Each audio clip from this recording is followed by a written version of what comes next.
Okay, hopefully you can now see my screen. Hopefully everybody's now in. I'm going to kick off.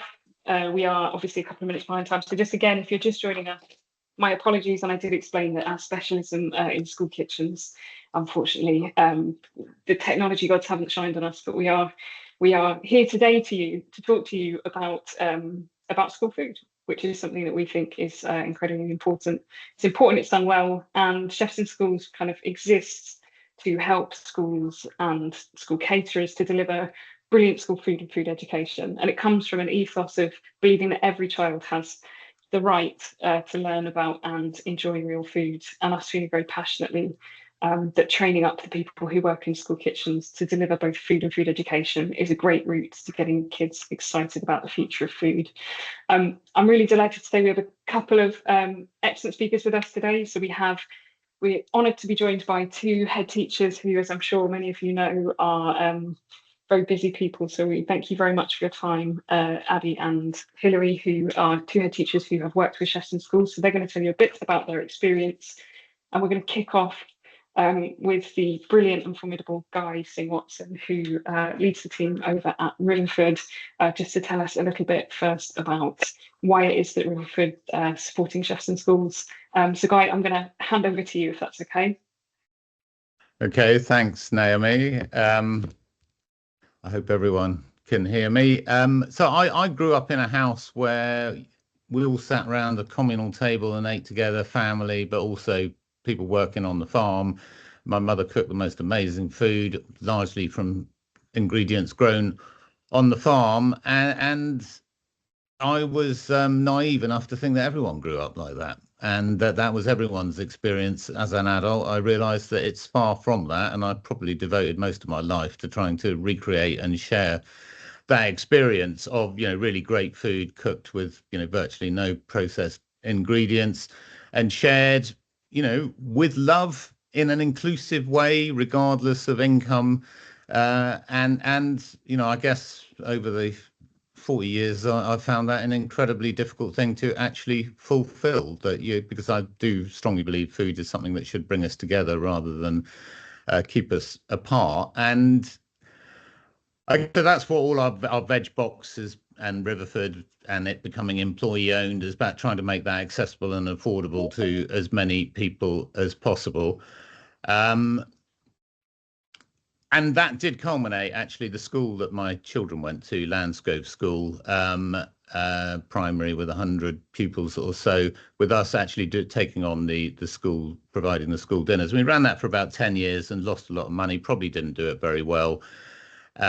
Didn't include people enough. I found it incredibly difficult dealing with all the elements around choice and the how much meat we would serve and all those things. And I really concluded that this was, just too difficult a task for a farmer, however enthusiastic and socially conscious they were to take on. And then when Riverford, the last of my shares were sold to the staff under a pre-arranged sort of profit ratio or something. Anyway, I ended up with way more money than I ever thought I was going to have, and decided to put some of that money in a pot which the co-owners would decide how to spend, with the aim of making great food accessible to all.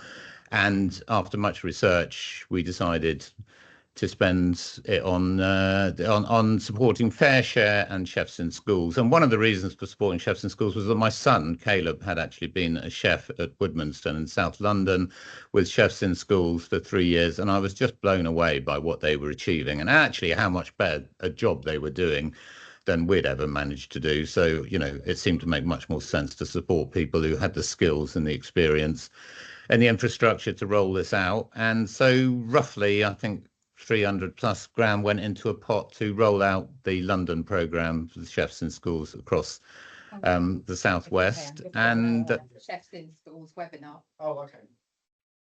and I think that's going fairly well. I mean, I'd love to see it go faster. I mean, I'd love to see it easier to access the schools, so that the money was spent, instead of trying to persuade schools to get involved, it was actually spent on providing the meals, and I guess that's what today is all about. So I think I'll probably better hand over to someone who knows more about it than me. I mean, I suppose the final thing I'd like to say is that I just know how incredibly difficult this is and what an incredibly pressurized environment schools are, and that actually taking this on as hopefully doesn't cost more in direct cost terms, but maybe involves more management. And I do respect and admire and would love to support those who are willing to give it a go. Over to you, Naomi. Wonderful, Guy. Thank you so much. And we are very grateful to Riverford for the support, which means that we're able now to support schools. Session would lay flat a little bit at the minute. Sorry. If you're not on mute, if you wouldn't mind muting, that would be really brilliant. Thank you. So Riverford support means that we are able to provide support very much more to schools in the southwest than we otherwise would have done. So what I'm going to do now is I'm going to share with you a little bit about the kinds of programs that we offer schools. So let me just hopefully I was about to ask if anybody could see my screen, but I did just ask you all to mute. So I'm assuming that you can see my screen. So I'm going to introduce you a little bit to Chefs in Schools. There we go. So Chefs in Schools, our mission is quite simple, and our mission is to improve kids' health. And the way that we do that is through improving food and food education in schools. We do that both working directly with schools and multi-academy trusts to recruit and train the kind of chefs like Caleb, as Guy was saying, who can come in and deliver really, really brilliant, high quality school food from within school budgets. We also offer training to school chefs who work for caterers, whether they're private caterers or local authority caterers. Really, our mission is to work with everybody who works in the school kitchens and get them trained up and empowered and excited about trying new things, getting kids excited about food, putting out food that is kind of fresh and nutritious, rather than the default, which in my experience, I'm a caterer for my whole career, 20 years in catering. Too often I think we can tend to default towards the kind of packet mixes and the processed foods for lots of understandable reasons, but our mission is very much to get fresh food back on the plate. And our experience tells us, and the head teachers who are going to speak later will be able to speak more to this, that when you put fresh food on the plate and when you have school chefs who are excited about food and feel like part of their job is food education, then we find that kids are more likely to try new things, and they're more likely to be excited when they come into the dining hall, and when they're eating better food, that they're then more likely to also be able to learn better. But I will let the head teachers talk more about that. I'm just going to tell you a little bit about the programs of support that we offer. We offer a program called School by School. This program is a year-long program of support. We work directly with schools in this program. It's support for schools that are either in-house, so manage their own catering, or who are keen to go in-house. And this program is all about assessing your current kitchen setup and team. It's about identifying the skill sets that you already have. If you need to recruit in extra people, we do that. We work with you to do that. And then we will support you to set up really high quality school food, link it to food education, and then just provide that support over the course of a year, so that by the end of the year, it's effectively a new independent school restaurant ready to stand on its own, but with ongoing support from us if you feel as though you need it. This program, it is more intensive. It involves schools who are really, really passionate about feeling that good food is a really important part of a child's education. It is an extra time investment, and I think the head teachers who are going to speak later will talk to this, but we see very, very low drop-off rate in terms of head teachers, even when it is more of a time investment up front. The benefits that they see are so big that they want to stick with it and keep rolling it out. So that's our kind of transformations program. We have a second program, which is much more, it's accessible for all schools. If you have an outsourced catering provider, if you run things for yourself, if you work with a local authority caterer. So this program is called the School Chef Educator. This is a 10 to 12 week kind of hybrid in-person and online training course. And it's really about getting every single person who works in the school kitchen to get a bit more excited about food. So we kind of bring the chefs together. You can see some pictures here from a training day that we did for some school chefs in Guy's kitchen over at Riverford.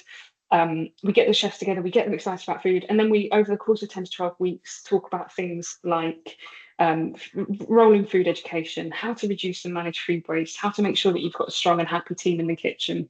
And what we see with the chefs when they come through this is whether they work for an external caterer or whether they work directly for the school, they feel more valued, they feel more invested in, they feel more empowered to kind of present food in a way that gets kids to be excited about trying new things, more likely to pick something, for example, that might be green.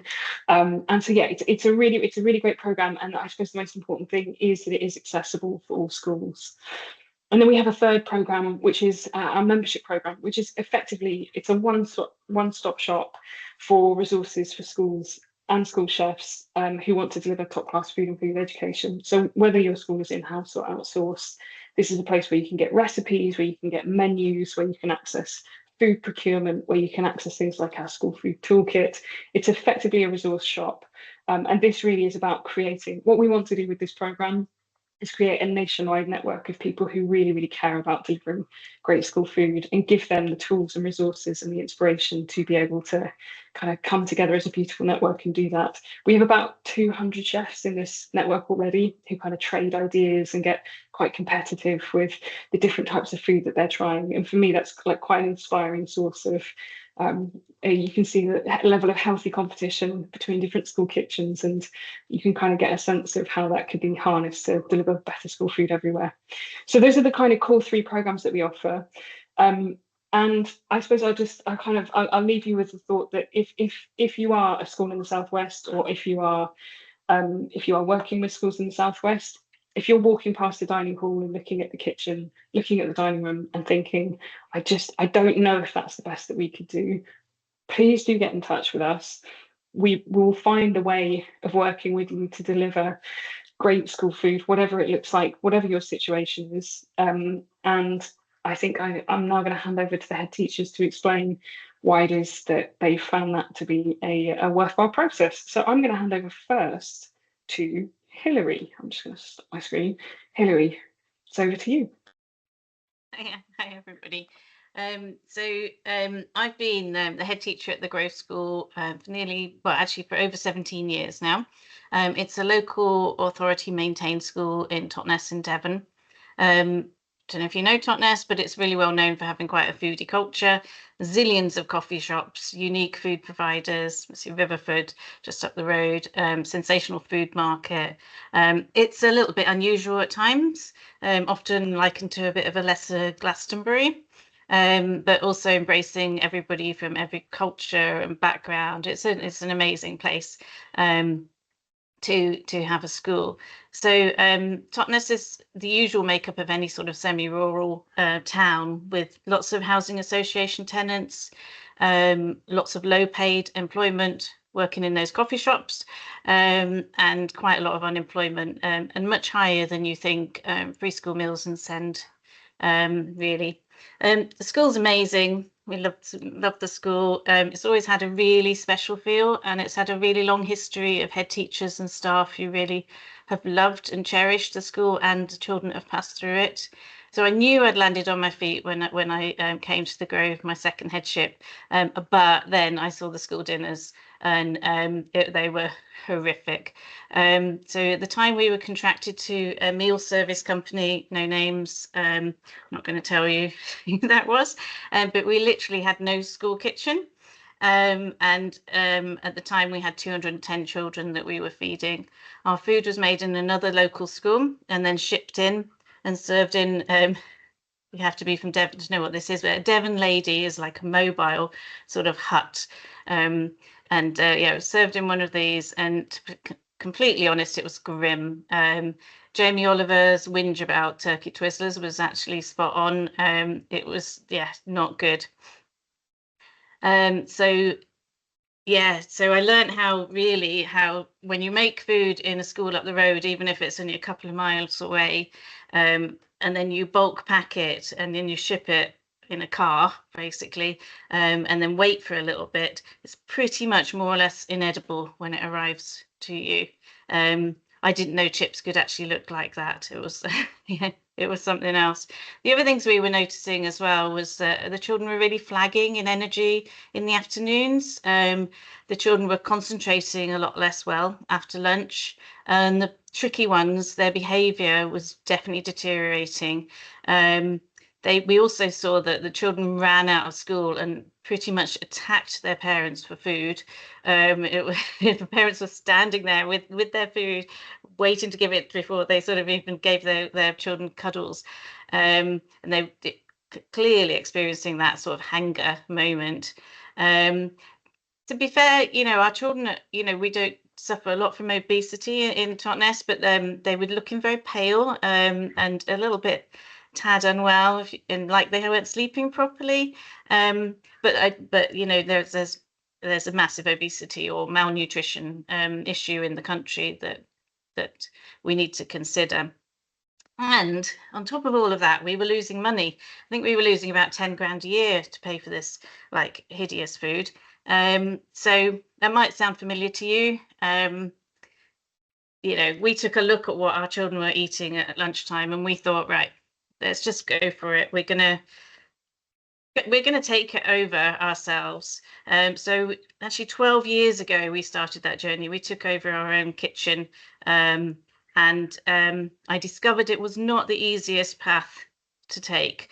We went alone. Well, we actually went with another local school, but we put the smallest school kitchen you've ever seen, with secondhand equipment we bought on eBay.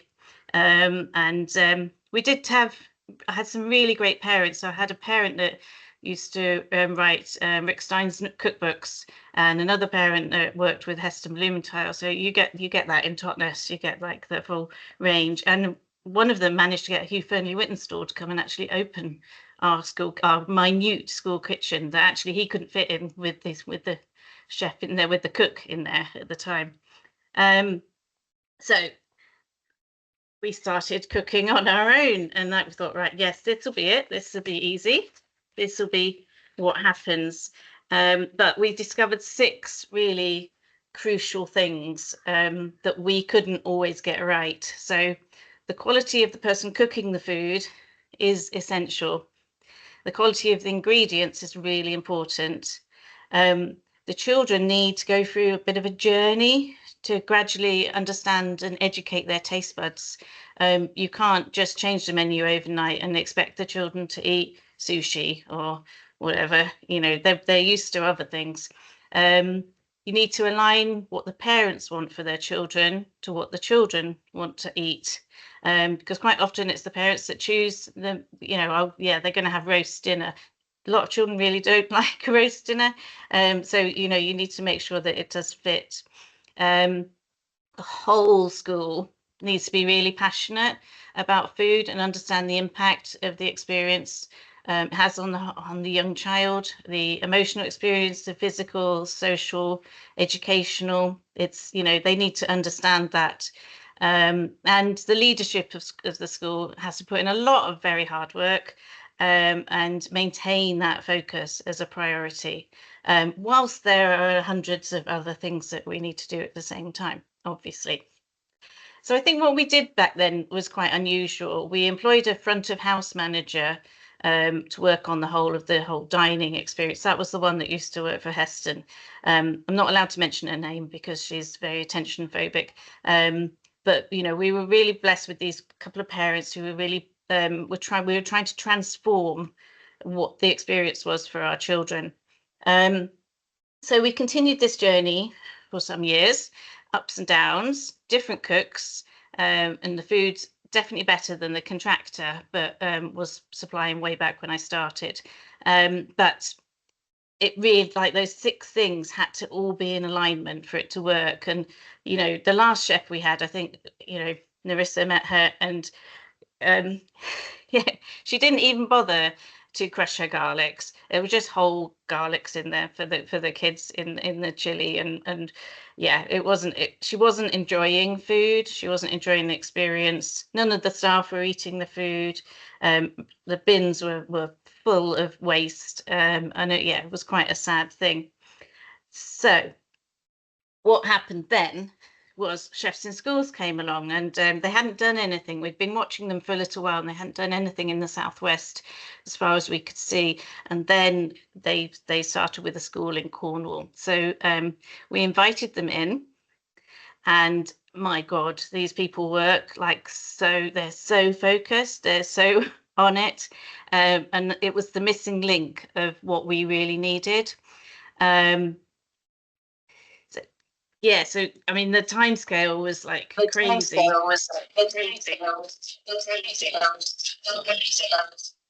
Has Sorry, everybody else got if that you're not echo? muted, if you're not muted, if Okay. you wouldn't mind muting, thank you. Okay.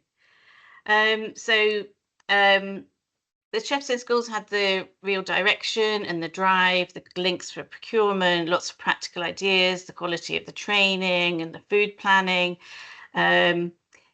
You know, and it was a charity. It wasn't a contractor. It wasn't going to eat up all our money. It was just going to guide us to use our money better. So yeah, well, we found a group of selfless souls whose main aim was to get children eating quality food that they loved and raved about, and kept them, you know, full all day, and they weren't running out and demanding food from their parents. So yeah, the timescale was crazy. It's not normally like this, Naomi or Nerissa, is it? But I mean, we said yes, like at the beginning of December, 2 days before the Christmas break. We'd employed Marco Poloni, who's our chef, who used to work in Michelin star restaurants and is as Italian as his name sounds. And he started January 4th on our inset day, ready to cook for the children on January 5th. My God, his learning curve was massive. You know, these children, we got 320 children now, and they don't wait with a glass of wine for their food, do they? Like in a restaurant. So yeah, he was he very, very steep learning path, but Nerissa was there with us the whole way, and that was amazing. So this was our path, really. We employed our chef, and you know, we interviewed a couple of chefs, and we were really helped and guided, and took quite an adventurous step, employing Marco, who'd never worked in a school before. And then on that inset day, we were like, right, we've got to sell this vision to the staff, because the staff have to be on it with us, and really understand what this means for everybody. And then you've got to sell the vision to the children, which happened to be the next day, and introduce Marco to everybody. I mean, they thought he was the bee's knees for the one and only reason that he cooked once for the Queen, for Queen Elizabeth, and that was it. They were sold. So, you know, little stories like that really helped. Then you've got to sell the vision to the parents, and our timescale was like so fast. But again, you have to find that alignment of what the parents want and what the children want. You've got to start off not making the menu too scary, you know, not providing the sushi on the first day, but trying to make it accessible, and then understanding that you have to develop those taste buds in children. It doesn't come automatically. You've got to get your chef to understand that cooking for children is completely and utterly different than cooking in a restaurant, and that Marco found very quickly that children can be very blunt if they don't like something, and very blunt if they do like something. So the feedback is, you know, is not like any other feedback that a chef would have ever had before. And also cooking for that amount of people doesn't work the same way. I think he worked out very quickly that pasta is quite different when you're cooking for 200 people than if you're putting your individual fresh pasta in.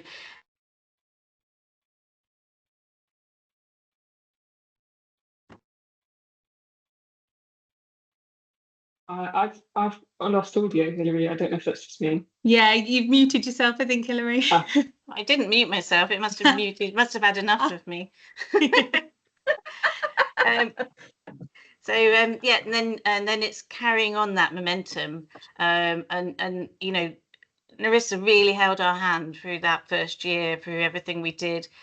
We transformed the way that the children ate, and that's still an ongoing journey, looking at how the children share their food, and you know, we've actually made our school meals part of our curriculum, part of our school day, so the teachers and the TAs go in with them, and then they have their hour lunch break afterwards, so that they can talk over food and really enjoy it. It's not rushed. They're not rushing out to get out for playtime. And we do things like come dine with me, which a lot of the schools do, where parents are invited in so they can come come and enjoy them. Anyway, it's been an amazing journey, and we're still on it. And even though we're 2 years in, the years sort of join up. We're still changing things. We're still doing things. We'll see money, massive thing really, in terms of food prices have gone up. We've not changed the price of our dinners for 10 years. They're still £2.50. And to make that work is really, really, really hard. Because I mean, our aim is just not to make a loss, really. It's hard. And we are considering putting it up by maybe 20p in September. It's, it would make a difference. In January 2024, we won the Excellence in Food Award. And now our children, we know we are really lively. They concentrate all day. They're not hungry. Our food waste has dropped dramatically. And we're on the fine line of whether we're making a loss at the moment, but that's because of what we're going through economically. Yeah, it's been an amazing journey, and we're immensely grateful to Chefs in Schools. And it's one of the first things I tell new parents when they look around is about Chefs in Schools and the quality of the food that Marco produces. And yeah, it's been a great journey. Thank you so much, Hilary. Thank you very, very much. Just in case we don't have time for questions at the end, please do any questions in the chat. And if you have any questions for Hilary, we will make sure that we get those answered afterwards. I'm going to hand over now to Abigail, who is the head at Marlborough. Hi there. And I'll mute myself. Over to you.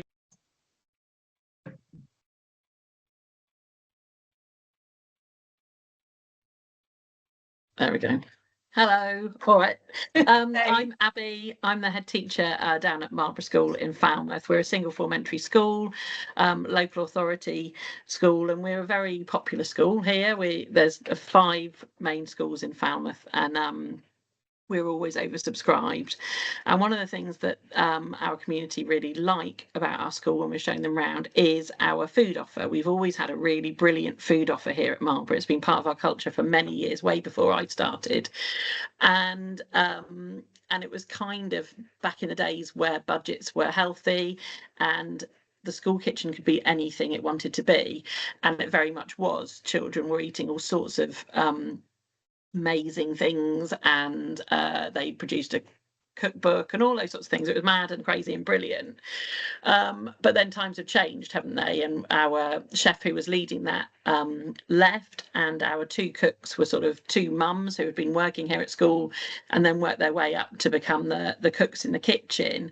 And what we suddenly realised was that I don't have a catering background at all, and neither did our business manager, and we needed somebody to come in and hold our hand and guide us through supporting the kitchen to be compliant, to carry on in the same ethos. We didn't want to lose our ethos at all, but we didn't have a grip on the budget of the kitchen, and we didn't know whether we were compliant and what we were doing in the management of the kitchen there. So the budget had gone a bit mad in the days where a budget could go a bit mad, and that was fine. But our governors really wanted us to have a look at what the model should be of a school kitchen when you're running it independently, because the easiest option would have been to say we're just going to go and join an outside catering company. But our community really wanted to keep it as Marlborough Kitchen. So we contacted Chefs in Schools, and Nerissa came in and did an audit of what we were doing, because we had no idea how many hours people should be employed for feeding 210 children, or how many members of staff there should be in the kitchen. All those sorts of things. The nitty-gritty of running the kitchen as a business was something I didn't have any awareness of. So with that audit, Nerissa was fantastic. We came in, we amended some of the hours for the kitchen team so that it became a bit more streamlined. Nerissa helped us a lot with recruitment so that we were getting the right people in and we were asking for the right things.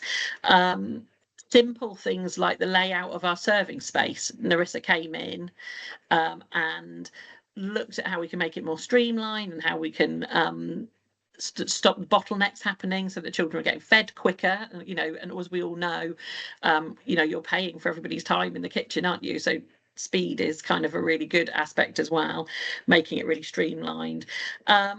Things like buying a few more plates. You know, the kitchen had been struggling, and sometimes there was a bit of a bottleneck because we didn't have enough plates. And just Nerissa's overview, Chefs in Schools coming in, having that overview of what's happening in our school was really brilliant, because they can say it from a catering point of view, which is what we don't have the expertise in. The main thing that the Chefs in Schools have really helped with is making sure that we are compliant. The training for our kitchen team, making sure that we're completely bang on with all our allergies and food standards and everything that's health and safety related to the kitchen team, really helped and made me as a head teacher and our business manager just feel that much more confident in what we were delivering, because it is really hard taking your kitchen on your own, because none of us probably have that experience.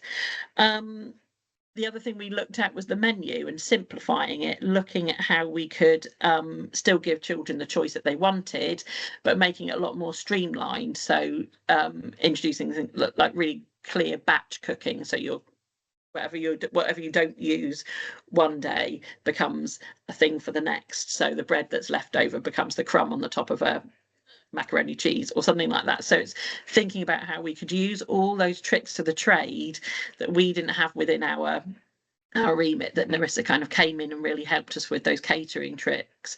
Cooking to order was something that we were really struggling. There was a bit of a culture of lots of leftover food and people buying a few leftovers and staff taking home leftovers, and it was just caning the budget. We just couldn't do it, so that had to finish. Nerissa's, we always say we're going to do a Nerissa when we go and ask for something for free from people, because that's Nerissa's forte, and Chefs in Schools forte as well, is kind of having that, you know, we're feeding children in a school, we need the community to help us out, and people are really good, you know, lots of the catering companies are brilliant at being able to do that. And we've been really good at shopping around with the providers, having that phone conversation rather than just taking a price as being a price. The two chefs are really brilliant now at building up those relationships with our providers, so that we can do that really well. One of the things that we laugh about Nerissa, and she knows this, is that one of her expressions is always, we'll stick it in a cake. You know, if there's leftover anything, well, we can put that in a cake and we can make something, you know, and it is that, it's using every part of what the kitchen is using and leaving and not using it again, having tasting plates on the table, with things that might have been left over from yesterday, so that every child's getting that chance to sort of try things and eat it along the way. Providers, Nerissa helped us with massively, looking at our local providers, looking at best value, looking at how we can buy fish from the right people, and it doesn't have to be that type of fish, it can be whatever they caught that day that we get in, you know, thinking on our feet a lot more and giving the team the confidence to do that. The impact for us, me as a head teacher, has been massive, because I can trust that we are compliant with what we need to do and that everything's ticking along brilliantly. The team in the kitchen are really confident with what they're delivering. They're really proud of what they're delivering. They've got menus that they're consulting with the children to build. We know it is essentially bums on seats, so we do have to build menus that the children really enjoy. We have to look at how we sort it so that we have days that are more expensive, so sausage days, things like that, and then days that are more economical, so that it all balances out. But the team are really confident now with doing that. They're really organised in their purchasing. So before it was kind of a little bit willy-nilly, and sometimes they were popping down to Sainsbury's if they hadn't quite got the thing they needed. So now it's all about having that overview of the menu and being really organised in what they're doing. Nothing goes to waste. Everything is reused. Any leftovers are used. We've got a really supportive community. They've really enjoyed the Chefs in Schools journey, and Chefs in Schools have been very good at coming in and being seen. You know, Nerissa's happy to come in and talk to the children, work with the children. Parents have been given the opportunity to meet with Chefs in Schools to sort of talk it through and talk through the message. They're really supportive of good eating here at Marlborough, so we always knew they were going to be really supportive, but I think they were quite protective of the kitchen. They didn't want the kitchen being changed and told what to do, but that isn't what chefs in schools have done. They've come along and worked very much with us on our journey there. Governors have been really supportive of chefs in schools because, of course, if you're ticking the box for making us compliant and saving us money, they're always going to love that, aren't they? And we've still got our really great reputation for food at Marlborough. We are, when people come to look around, when our starters are coming around, one of the first things we say as well is about Marlborough Kitchen and what we are delivering. And we still have the option for children to have packed lunches, but we often hit sort of high 70s, 80% of children having school dinners, and choosing that because the menu is something that they've chosen that they really like. We have fit, healthy children here. You know, when you do the weights and measures from reception to year 6, our school kind of bucks the trend a bit because our level of obesity in reception sits at national average, and then when we get to year 6 it's well below national average. So we're seeing that actually our children are making healthy food choices. We've got a really good sports offer that goes alongside it. Where we are in Falmouth, we're minutes from the beach and the lake and the woods and everything, so our children are very outdoorsy anyway.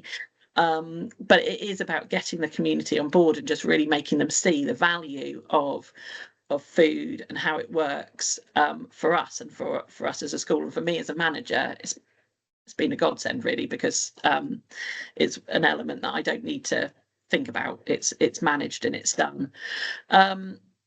Budget wise, we're still not where we should be, but I don't know any school that is. Every element of school budget is being stretched, and that includes our kitchen. But again, we contacted Nerissa and we're like, hold on a minute, we've just got to end of year and this is where we're at. Chefs in schools come down, swoop in, again looking at what we're providing, looking at what we've got in the cupboards, looking at what we can do, looking at how we can amend the menu so that we can do that, and just really being that port of call to build your menu, support you as a business, which is the main thing we needed, and to get good food on the table for our children. And it's worked really well here at Marlborough, and it is something I promote to other schools when I'm talking to them as well, because it is something, we are really lucky here. The staff have school lunches. It's a really lovely place to eat, and now I feel very relieved that it's all compliant as well. So yeah, that's our story at Marlborough. Thank you, Hilary. Fabulous. I just called you. Oh, sorry. Thank you, Abby.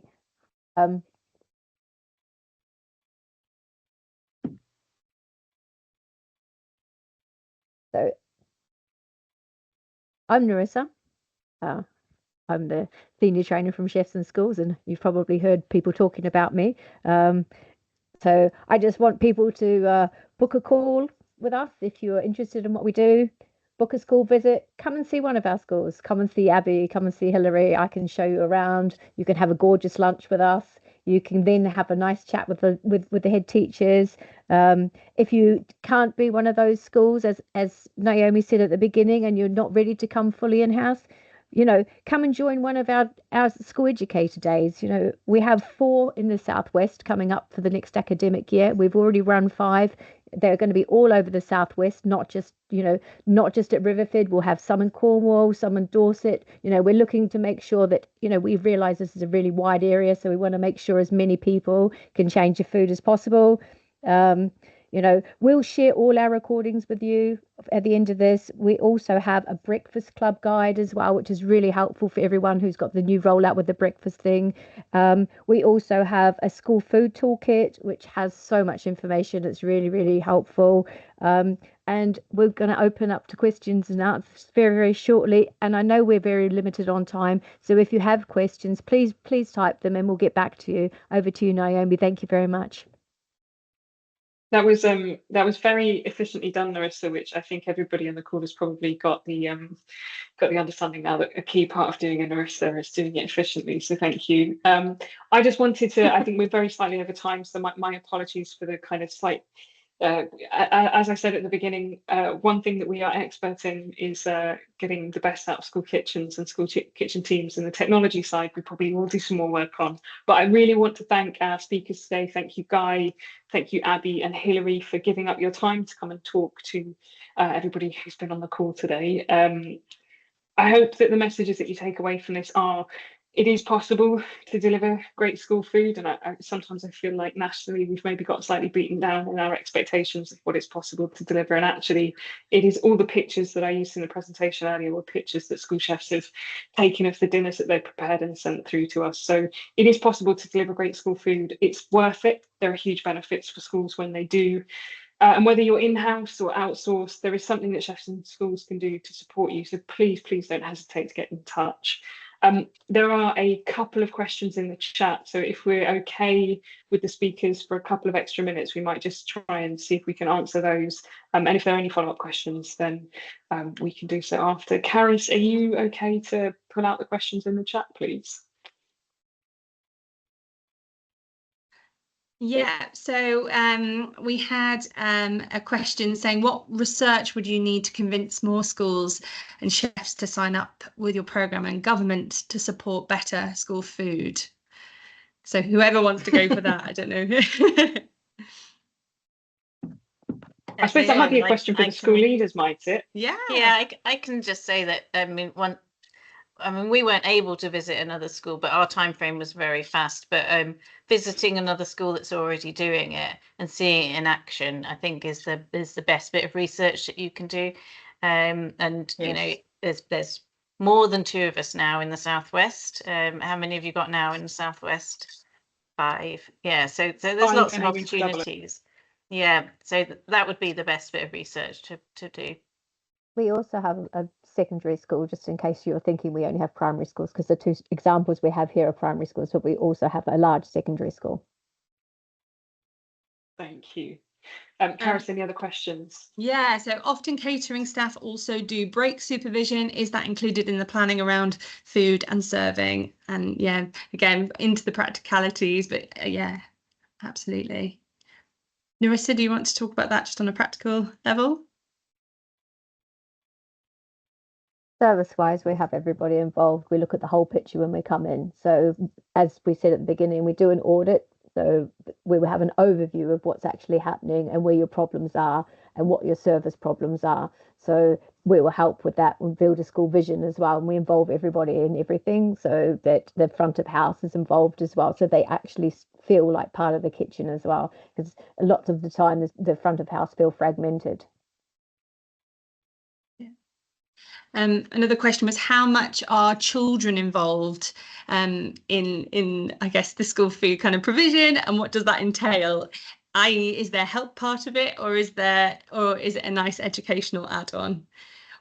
We don't have children in the kitchens necessarily, but maybe you could talk to that, Hilary or Abby. Yeah, we do have some children in the kitchen. If we're trying to do a slightly different curriculum for those children with some additional needs, some more life skills. So we've got one of our year 6s is the best maker of mayonnaise ever. He is just fantastic, and he comes and does it once a week. But yeah, he does also lots of chopping. The other thing we do is we run a progressive food curriculum in terms of cooking.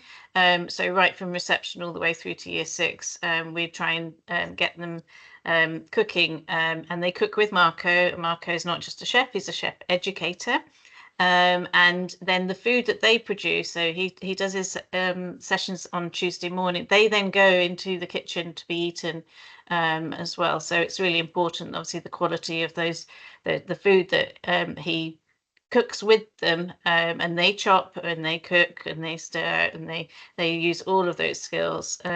The other thing the children are involved with is setting up the kitchen, the dining hall, because we have a school hall which transforms every day. So one class comes in every day. And then they've set up the tables and the chairs. They put the discussion points on the tables. We have a cleaning system for the children to do, because we've got multiple sittings. So they clean down their table at the end of their meal. So they're very involved. Great. Next question was, what is the impact for staff? I'm assuming kitchen staff, in terms of their time investment, and what is our experience in terms of motivation and enthusiasm? Abi, would you be able to answer that? Yeah, can do. So our staff team already really enthusiastic, but probably a bit wobbly, and so having experts behind them to give them that confidence has really enthused them into working alongside chefs in schools. I think the impact has been really positive. Any change is always going to be difficult, isn't it? And so it's about getting people on board and sharing the messages that we had with our kitchen team, really. You know, we weren't used to running a kitchen. And so sharing that with them so that they knew that we were getting other people involved, not because we weren't happy with the job that they were doing, but just that we needed to make sure we were doing it right. And so I think it's just about getting everybody on board. But our kitchen team, are all really enthusiastic about it. Because they've been mums here as well. They really care about what the children eat, and they really, you know, they're often the ones. You know, we do have lots of talk about budgets and what we're allowed to buy and what we're not allowed to buy, because you know, they want to give it their absolute all, and sometimes the budget does restrict that a bit. But I think the impact on the staff has been really positive. There's, you know, they're just simple things like there's a WhatsApp group that the chefs are on, and they all share recipes and ideas and ways of those tricks of the trade that people are always learning and using. And so for them, just having a sort of a forum and a community that they can use, I think has been really beneficial. I think we've got about 2 more questions, so I'll just whiz through those. So does the menu still provide different options for children, or is that being streamlined as part of the programme? Who wants to take that? So our menu, we have 2 options a day. We always have a veggie option. Most days it's all veggie, and then a couple of days a week we have meat. But the menu again is really cleverly constructed because we know what's popular. So if there's something that's a little bit challenging, we'll always put then something alongside it that is a bit more palatable and easy. So, you know, we try and balance it out. The menu's really carefully constructed with the kitchen team and the children so that there's something for everybody every day. They're also really adaptable. So if, you know, we still have a little, occasionally a cheese sandwich brigade, you know, and we can be adaptable and look after those as well. But your cheese sandwich brigade is a homemade bread roll, isn't it, Abby? It's not. It's a very delicious, lovely cheese roll. Yeah, it's not a scabby one. It's very good. And then this final question, and I really like this, looking kind of forward. I know that what you're doing lots of work to lobby government to change policy and funding to enable schools to improve the culture of food in schools, both in terms of provision and the curriculum. But what can we do collectively to speed this up to improve the future of our future health of our children? Should I jump in on that one? Because Yeah. that feels like something I feel very passionately about. So we alongside delivering all the programme work, you're right to say that we do a lot of work on the kind of politics, both campaigning and also behind the scenes doing advocacy. For me, it's massively frustrating that at the moment there's a ceiling of schools that we're able to talk to, and the only way that we're going to unlock that is really government showing a bit of leadership on this and committing. This government came into office saying that they wanted to raise the healthiest generation ever. Well, this is the opportunity and this is the route to do it. So collectively, it's just us kind of coming behind that message that actually what we feed children in school is really important. It doesn't just have an impact on their immediate health, it also shapes their eating habits for life. And it also fuels learning. You know, we have a very funny relationship in my experience with food in this country, where it's the bottom pillar of Maslow's hierarchy of needs. It's the most crucial thing we all need to eat every single day, and yet we treat it as like a luxury add-on, and in schools we treat it as just a cost to be managed instead of an investment in children's health and well-being. So if I could ask one thing of you, follow us when we're doing our kind of public campaigning, and we have another campaign due out in a few weeks' time. Please do get behind it, and let's just be consistent in the message that we take to government. Young people are the future, and they deserve to be fed as though they are. We're going to wrap up there. Apologies that we've slightly overrun, but thank you all for your time today. Thank you again to our speakers who are absolutely brilliant and are so inspiring to listen to. So thank you. And thank everybody who dialed in. Thank you so much.